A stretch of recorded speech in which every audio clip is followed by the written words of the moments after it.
O programa de hoje é um programa que eu considero o último do ano, óbvio, né? Estamos encaminhando para o final de 2018 com novas esperanças para 2019 na política. E essa entrevista eu já pensava há muito tempo, principalmente quando deu um ano de mandato. Porém, nós não tínhamos esse projeto e agora que o projeto está na rua e está com muita audiência, eu tenho o prazer e a honra de conversar com ele, pai da Maria Luísa, pai da Maria Clara, o marido da Thaís, o empresário e prefeito de Uruçanga, Gustavo Canceler. Gustavo, muito obrigado pela oportunidade.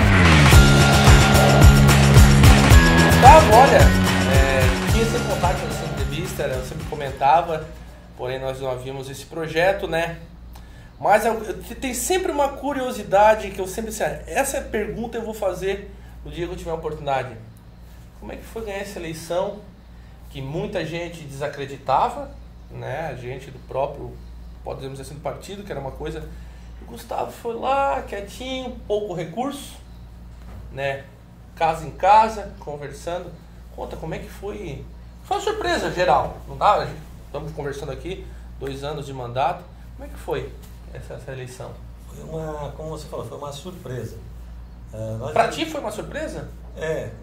Até o próprio convite para ser candidato foi uma surpresa. Aconteceu em meados de 2015, um ano antes da eleição aí, meados do ano, julho, agosto, eu recebi o convite. Inclusive na época ainda não estava afiliado no partido. E aí começamos um trabalho. Então naquele momento era uma ideia de um projeto, talvez para 2020. Talvez vinha 2016. Não era para aquela eleição, talvez 2020 vim conhecer a realidade da política, né? Acompanhar um pouco mais, pegar uma experiência e de repente para daí, talvez em 2020 também colocar o nome à disposição. Mas no decorrer do tempo eu comecei a trabalhar muito, como você falou, de casa em casa. Então a gente começou lá, antes do período eleitoral, passando nas casas. Lógico, não podíamos nos identificar como candidato, né? Isso pela lei eleitoral, mas nós passávamos nas casas com o intuito de conhecer a realidade dos bairros. Isso nos deu uma grande experiência de nós conhecermos bem a realidade de cada bairro, bem a realidade de todas as classes sociais do município de Uruçanga. E aí quando chegou o momento, vamos dizer assim, eleitoral, o momento de realmente aí você começar a poder fazer a campanha abertamente, definição de candidatos, debates em rádios, entrevistas. Então quando chegou esse momento nós estávamos muito cientes do que a população de Uruçanga esperava e quais as suas principais necessidades.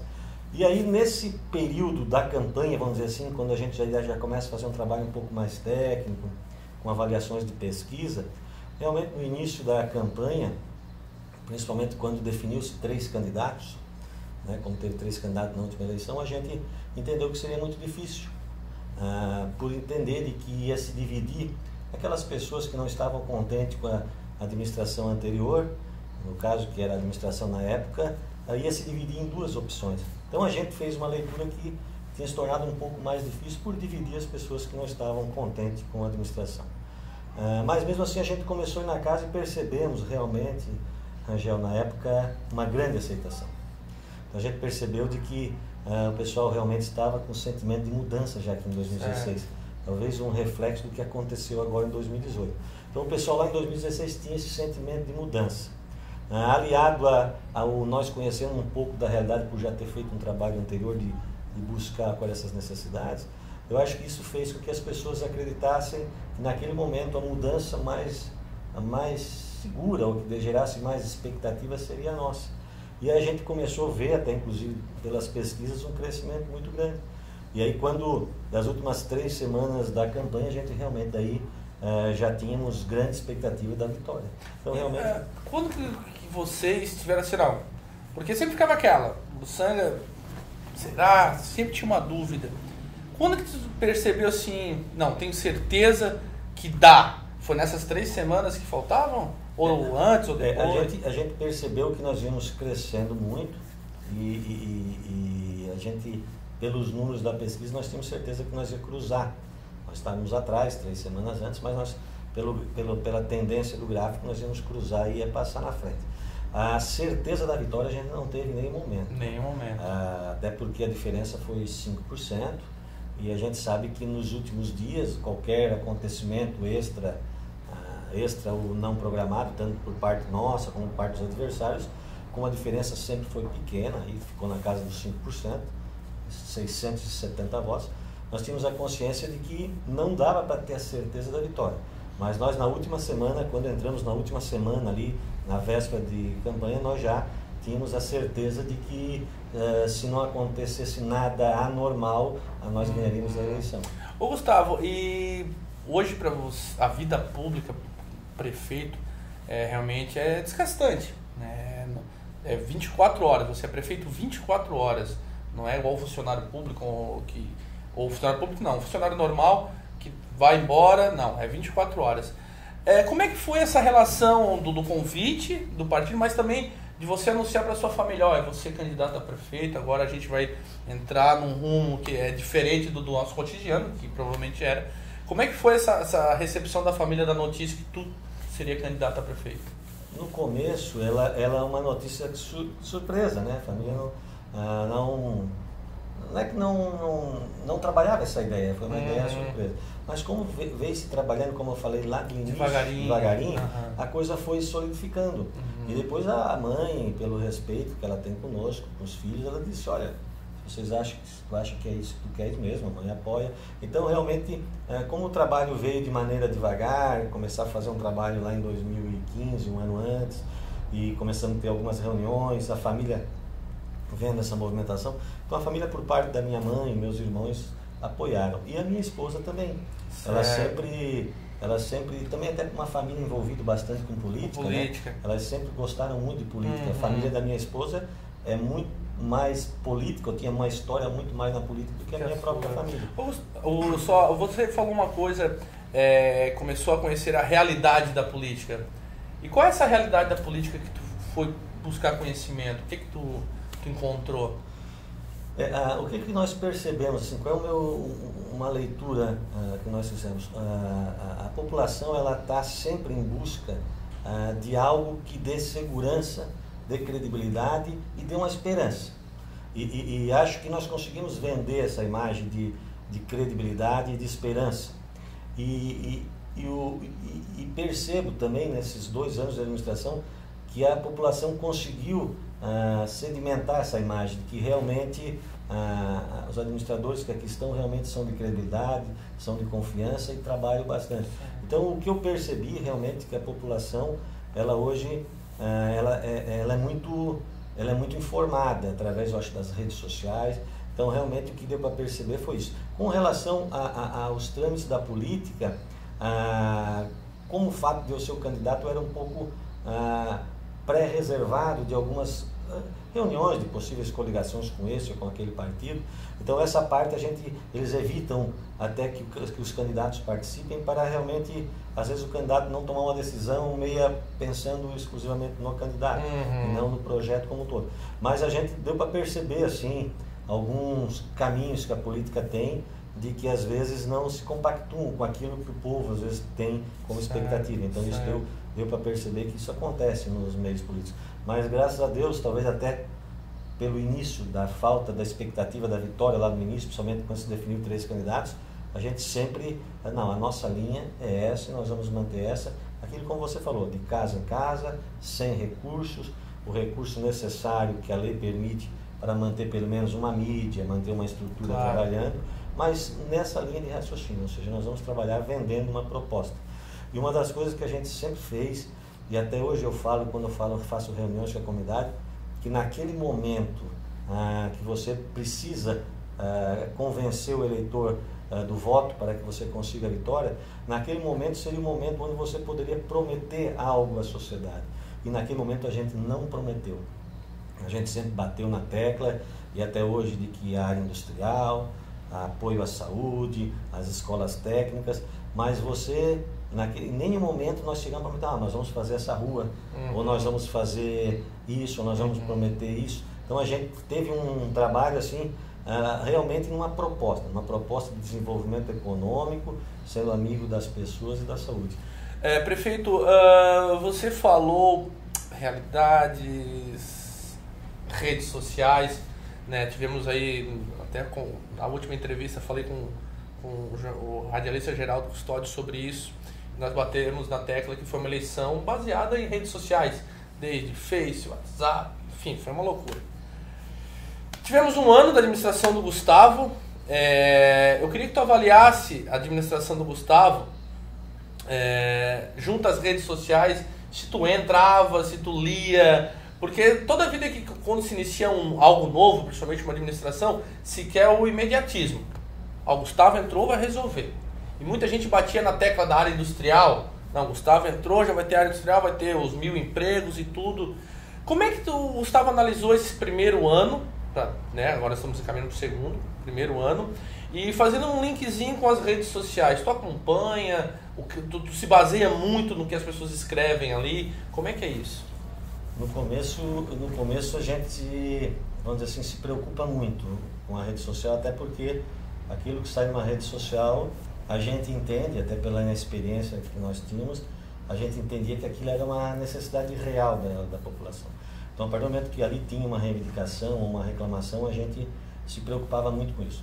Com o passar do tempo, Angel, a gente vendo de que existe os dois mundos, o mundo daquela pessoa que realmente está te reivindicando porque necessita e porque tem a expectativa que você consegue resolver aquilo para ela. Então, aquilo realmente você tem que dar uma resposta para ela, se você vai conseguir atender aquela expectativa na velocidade ou no tempo que ela imagina. Mas, por outro lado, também tem muita questão da politicagem, de que muita gente, que a gente sabe que sempre tem aquelas pessoas que são contra a sua administração, ou por questão ideológica, ou por questão partidária, ou independente por qualquer questão, que também aproveitam as redes sociais para trabalhar, ou pessoas para fazer esse tipo de trabalho. Então, no início, nós realmente ficávamos muito preocupados com qualquer comentário para não frustrar uma expectativa das pessoas.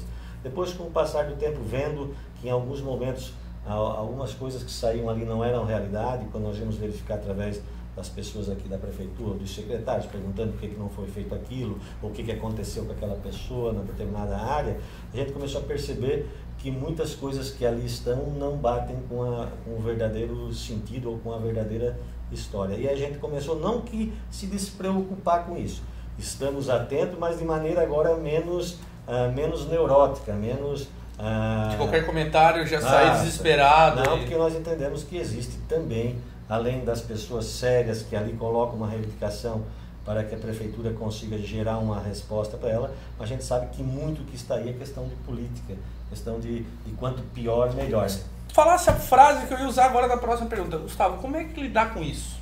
Porque nós moramos numa cidade, 22 mil habitantes, tem gente que tem uma ideologia de um partido, ideologia de outro, mas a ideologia é única, que a cidade prospere. Como é que tu lidar com isso?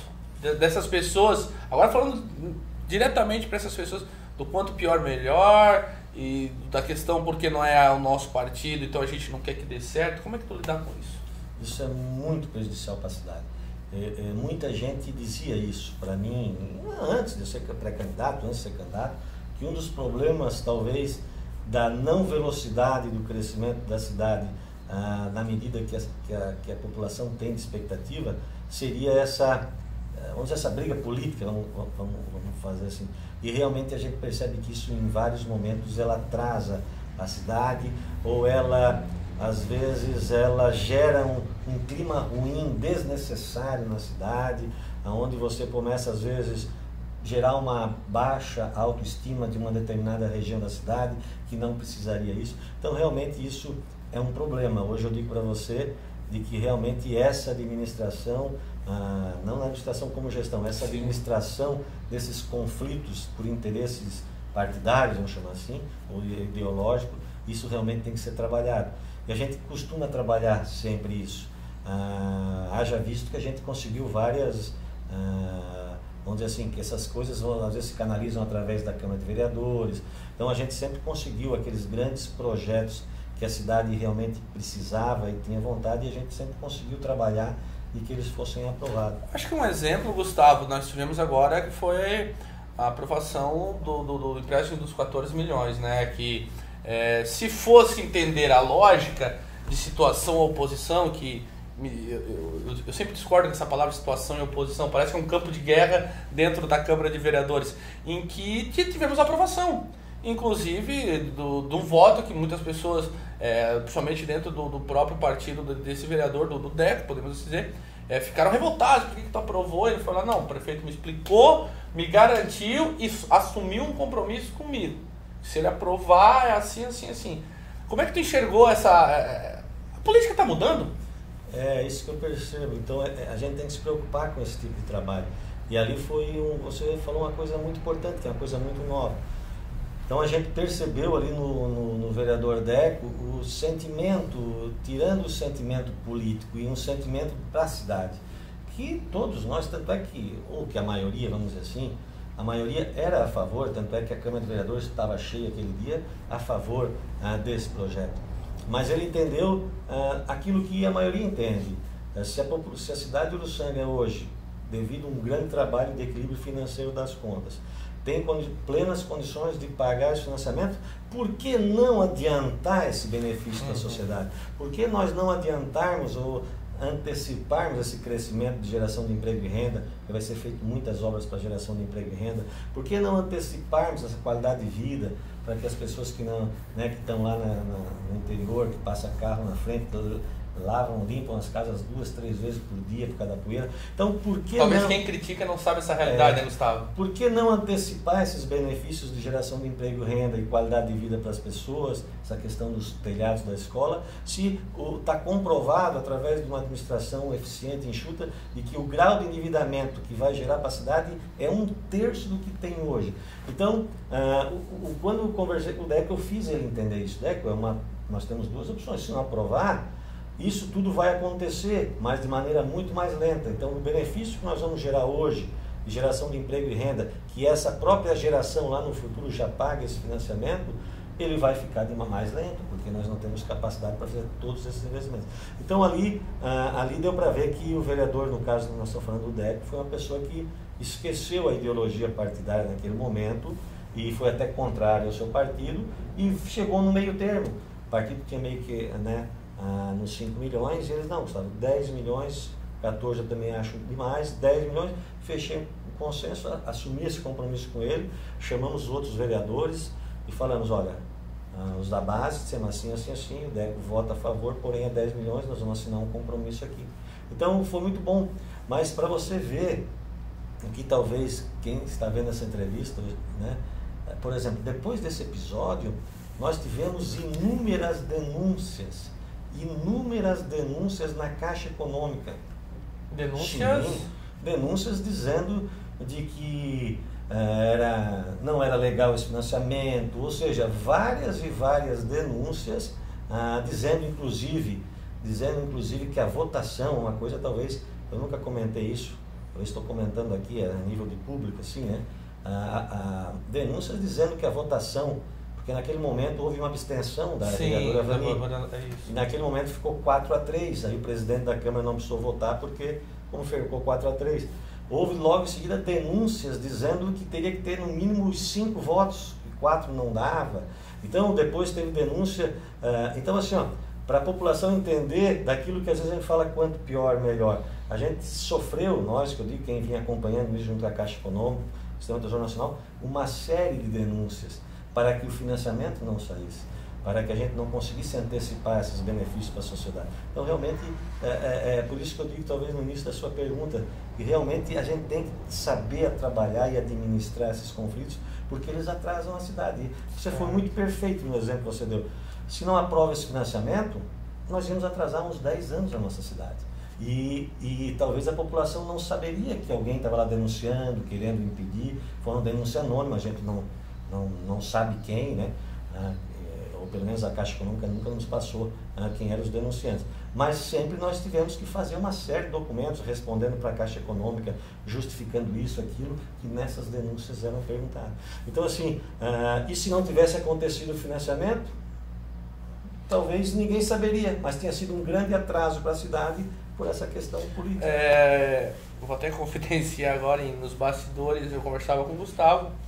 E são quantos anos para que está o empréstimo? 10? Não. 2 de carência. 2 de carência, E ele falou até, Bom, se a próxima administração entender que não consegue pagar, eu assumo mais 4 anos e pago ele. Eu até comentei isso, inclusive o próprio vereador Gilson Casagrande falou na Câmara também. Porque assim, ó, esse grau de endividamento que nós estamos fazendo, comparado com o que nós estamos pagando nesse mandato, que a gente já comentou em entrevistas, em mudança de lei, em função de resto a pagar, nós pegamos uma dívida enorme.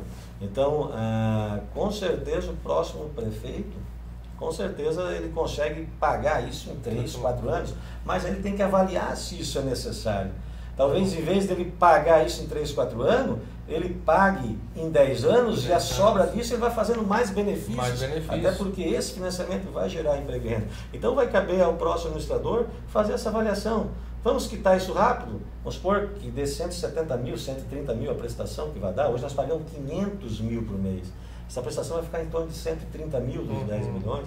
Então, quer dizer, esse outro 300 mil que sobrar por mês, ele pode se avaliar. Ou paga 3, 4 prestação para encerrar em 2, 3 anos, ou fica pagando aquele financiamento e vai pegando esses 300 mil e fazendo novos investimentos. Nós falamos em próxima gestão. Gustavo, tu pensa numa reeleição? Não, hoje não. Não? Nós estamos muito focados com a administração. A gente entende de que a política tem que ser pensada lá no final.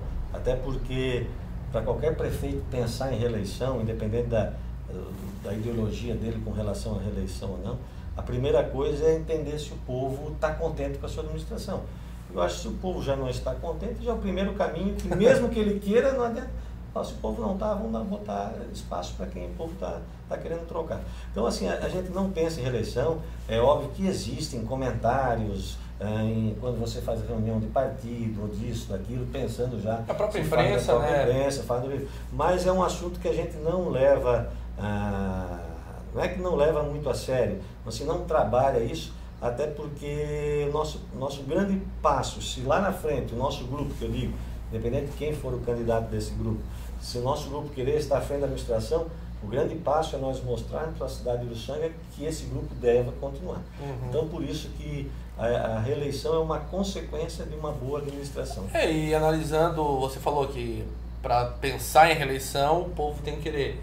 Mas tivemos aí o Tribunal de Contas do Estado de Santa Catarina colocando Uruçanga como a segunda melhor cidade da REC em gestão e tudo mais.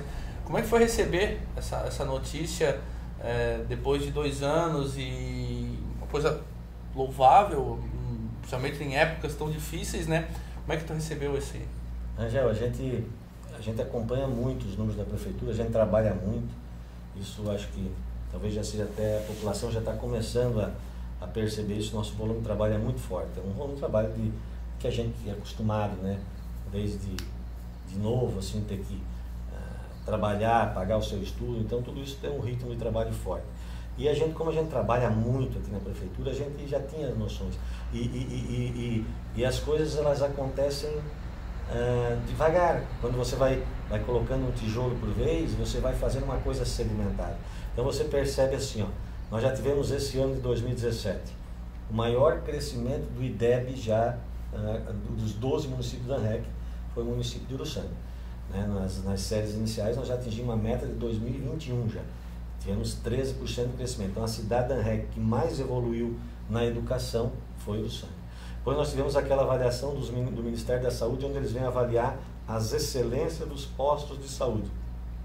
Nós tivemos nota de excelência em todos os 8 postos de saúde. Aí depois nós vamos ver agora essa da eficiência da gestão. A gente sai lá de 5º, 6º colocado, com notas próximas dos últimos, para encostar no segundo, encostadinho com o Cocal do Sul, que era o primeiro, encostar junto ao primeiro. Então, para nós que estamos aqui e conversando com funcionários, nós temos um funcionário aqui da prefeitura que ele é muito antigo no setor de contabilidade. E ele comenta comigo várias vezes que desde setembro, outubro do ano passado, quando a gente conseguiu realmente pagar as contas atrasadas, equilibrar as finanças da prefeitura, ele disse que está muito tranquilo e muito bom de trabalhar. Hoje nós não recebemos uma ligação depois de que nós conseguimos colocar a casa em ordem de algum fornecedor, quando que vai ser pago, nós vamos pagar a conta nós pagamos antecipadamente. Ele comentou de que esse controle financeiro, essa tranquilidade financeira que a prefeitura se encontra hoje, ele comenta comigo, e até não vou comentar o nome porque a gente não pediu autorização, mas ele comenta comigo que isso só aconteceu na experiência dele, na época aqui do seu Ado Cacetari Vieira, porque na época, segundo ele, ainda Cocal pertencia ao Uruçanga, então tem toda a renda da cerâmica Eliane, e também existia uma atividade de mineração mais forte do que hoje, e na época o imposto da mineração também ficava para o Uruçanga. Então ele fala das experiências que ele teve aqui desde aquela época, tirando aquele momento, nenhum outro momento ele viveu na contabilidade uma tranquilidade e um equilíbrio financeiro tão grande. Então, por que eu estou dizendo isso? Quando a gente está avaliando aqui, como a gente trabalha muito e avalia os números, nós tínhamos a expectativa disso. Que primeiro a gente acertou a casa, organizamos, fizemos com que a prefeitura se tornasse uma empresa que desse lucro, ou seja, que a prefeitura gastasse menos do que arrecadasse. E você percebe que nos serviços, em nenhum momento a gente baixou o investimento. Você percebe, por exemplo, alguns exemplos. Mesmo equilibrando, pagando contas, deixando a prefeitura saneada, nós quase que hoje já dobramos o repasse para o hospital. Em 2016, acho que foi 840 mil, só para comparar. Esse ano já foi 1.620.000.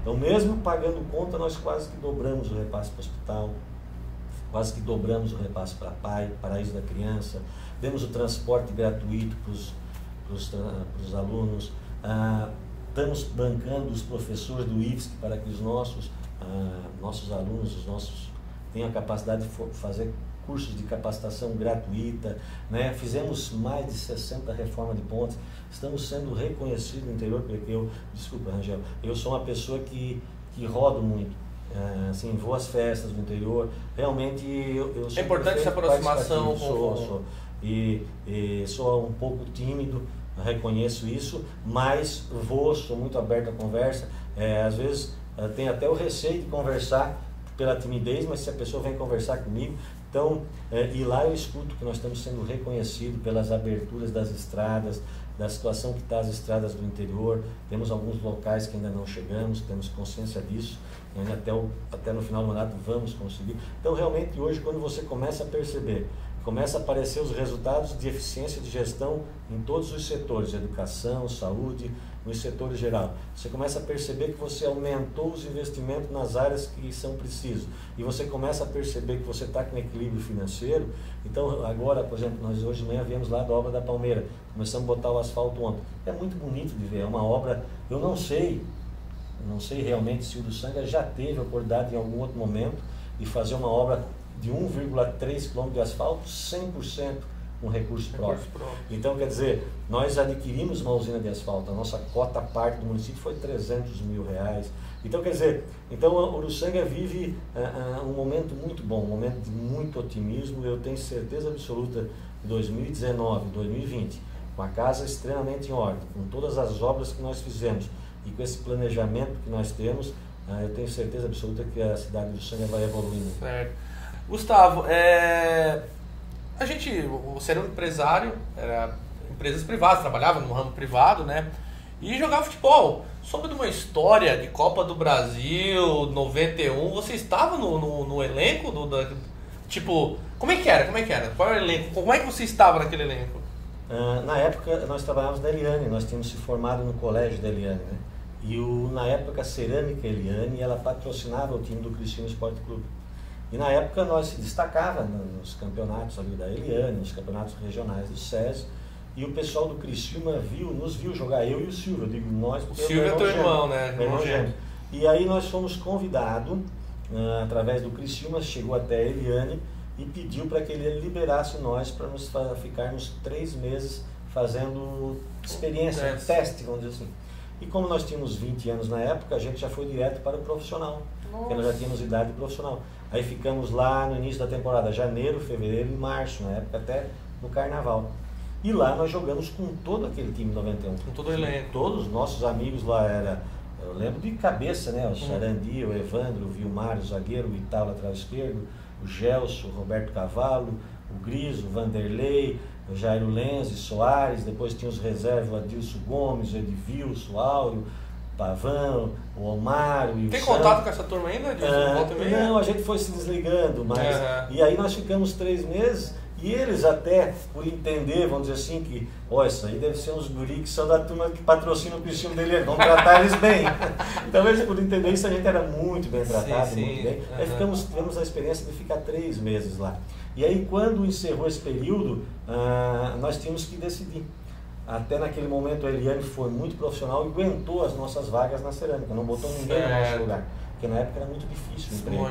E então a Eliane chamou nós, o Cristina chamou nós numa reunião e nos perguntou, agora chegou o momento de vocês decidirem, ou vocês continuam no Cristina, a gente desliga vocês da Eliane e vocês se profissionalizam, ou vocês voltam para o emprego na Eliane. E naquele momento, meu pai tinha sido jogador de futebol, meu pai já era falecido na época, e naquele momento, por conselho da mãe e das pessoas que a gente tinha ao redor, e o futebol realmente naquela época era muito mais difícil. Mais difícil que agora, né? Então o que tu escutava é que futebol não dava camisa para ninguém. E a gente, com aqueles empregos que teoricamente eram muito bons na época na cerâmica Eliane, a gente optou em voltar para Eliane e não se temos um prefeito craque então. Quem sabe no municipal do ano que vem tem o Gustavo jogando aí. E olha só como é que é as coincidências da vida. Na época o Luiz Felipe Scolari, ele não estava no Cristina. Quem era o treinador nessa época era o Gonzaga Migliori. Eles não tinham contratado ninguém ainda, e o Gonzaga estava na base e ele estava treinando o time principal. Aí depois que nós saímos veio o Luiz Felipe. Certo. Então que nós ficamos e o Luiz Felipe cismava com nós, né? Rapaz, já pensou, Gustavo? Gustavo, e agora chegando no final do ano, né? 2 anos de mandato, eu acho que, olha, eu sou sincero dizer que é uma... Ser prefeito, sempre digo, é pra louco. É pra louco. Além de se envolver em política, é pra louco. Ser prefeito deve ser uma loucura, mas nesses 2 anos eu queria que tivesse uma avaliação sua. E desde gestão, de pessoa, eu acho que tu deve mudar a tua questão pessoal também. Eu queria que fizesse uma avaliaçãozinha rápida assim, de tudo isso, um aparato disso tudo. Rangel, realmente uma grande pergunta. Assim, a gente como pessoa cresce muito. Por que cresce muito, Rangel? Tem algumas coisas, que é aquele verdadeiro ditado, que o coração não vê, o que o olho não vê, o coração não sente. E quando você está na política, você começa a perceber algumas realidades sociais ou de pessoas que não foram agraciadas com as oportunidades da vida. Não vamos aqui entrar no mérito, você começa a realmente perceber e ver e sentir algumas necessidades que talvez no outro ramo que você está, você não percebe tanto. Então isso faz você crescer também como pessoa, faz você crescer como, vamos dizer assim, como ser humano, faz você começar a ter valores talvez diferentes daquele que você tenha quando você não consegue conviver com isso. Então isso para mim como prefeito, como pessoa, fez eu crescer muito também nessa área de avaliar valores, de entender realidades bem diferentes. Então isso foi muito importante. Com relação à gestão, a gente está muito tranquilo, nós estamos assim, nós não esperávamos, Rangel, avaliando janeiro de 2017 quando nós entramos e encerrando dezembro de 2018, como nós estamos encerrando, nunca, se fosse fazer qualquer avaliação, inclusive das pessoas do nosso partido, que viam a realidade naquele momento, nunca nós ia imaginarmos que em 2 anos nós já saímos de uma situação tão delicada financeiramente, numa situação tão propositiva hoje, de um município hoje com planejamento, com dinheiro em caixa, com linha de crédito aprovada, com uma sequência de obras a serem feitas de geração de emprego e renda. Então realmente a gente está muito feliz e com sentimento de superação de qualquer expectativa que nós tínhamos. E até para ti vai ser amanhã, que na realidade você roda a entrevista na sexta, mas amanhã nós vamos oficialmente entregar a ordem de serviço para iniciar a terraplanagem da área industrial. Amanhã, Gustavo, fala, é quarta-feira, dia 19, né? 19. Dia 19, quarta-feira, então, essa ordem tão importante. E Gustavo, se você me permitir, não, fica à vontade. Um minutinho a mais só para explicar por que você comentou, a área industrial sempre foi o nosso, sempre foi a nosso grande fator de geração de emprego e renda, principalmente até em função da tarifa de energia, que lá é um local onde é atendido por cooperativa. Ela não iniciou ainda porque nós tivemos uma série de problemas burocráticos. Quando nós iniciamos aqui em janeiro de 2017, a área industrial, nós fomos perceber, ela estava como zona rural no plano diretor da cidade. Então nós não podíamos fazer uma área industrial num local que o plano diretor previa como sendo rural. Aí tem todos os trâmites legais, então nós conseguimos transformar aquela área, depois de várias reuniões com o Conselho de Desenvolvimento, com a comunidade. Em agosto, setembro de 2017, nós conseguimos transformar aquela área numa área industrial. Depois, nesse segundo momento, nós fomos perceber que aquela área tinha 3 matrículas. Então você não conseguia fazer os projetos para realizar a área industrial, porque você tem que ter uma única matrícula para você tirar as licenças ambientais. Aí tivemos que fazer todo o trabalho de retificação de lotes, confrontação com vizinhos, para unificar a matrícula. E agora, 31 de agosto de 2018, nós resolvemos essas 2 etapas, ou seja, deixamos aquilo como sendo uma área industrial de nível de impacto 2 ambiental e transformamos aquilo numa única matrícula. Aí, a partir dali, começamos a fazer os projetos, que culminou com a entrega agora, uns 15, 20 dias atrás, deles todos prontos, agora com as licenças ambientais, e amanhã, independente, como era a prioridade nossa, foi o primeiro dia de governo que nós tivemos na área industrial, mas infelizmente esses problemas não nos permitiram fazer. Nós não estamos vendo que agora é véspera de Natal ou véspera do ano. Está liberado, amanhã inicia-se a área industrial, a terraplanagem. Então agora sim, a área industrial 100%. Inicia a terraplanagem de amanhã dos trabalhos da área industrial. Olha, Gustavo, eu gostaria de agradecer muito. Essa entrevista vai ser um pouquinho mais longa que as outras, até porque essa é a última de 2018 e é uma entrevista que eu gostaria de ter feito há muito tempo atrás. Estou fazendo agora. Deixa um recadinho para a turma de Natal. Tem alguma novidade para 2019? Tem um monte, eu sei que tem um nome, mas eu vou deixar você. Vou acompanhando que ele vai falando aí durante o ano inteiro aí, que vai ter bastante coisa. Mas deixa um recado aí para essa turma de Natal 2019 e que Deus te abençoe, consiga prosseguir nessa administração. Sei que não é fácil, mas eu acho que a partir do momento que nós levantamos todos os dias, saímos de casa, não saímos para errar. Podemos errar, mas a gente não sai para errar. E que todo o esforço em prol também da sua família, mas em prol de toda a cidade, porque administrar uma cidade não é algo fácil. Precisa ter vontade, precisa ter uma força lá de cima e ter um suplemento familiar muito grande. Então, desde já eu quero te parabenizar, desejar um Feliz Natal, um próspero, um 2019 e 2019 maravilhoso, né? E que tenhamos muitas conquistas na nossa cidade, que ela merece.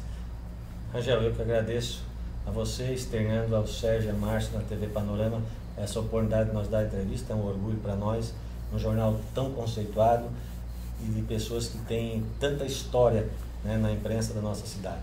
E dizer a todos os uruçanguenses que desejar um Feliz Natal, um próspero ano novo para nós todos, e dizer de que nós temos que bater no peito hoje com orgulho, todo uruçanguense, e dizer que nós temos uma prefeitura hoje, uma das melhores gestões comprovadas pelo Tribunal de Contas. Isso é mérito de todos os funcionários da prefeitura e da comunidade que nos ajuda a administrar.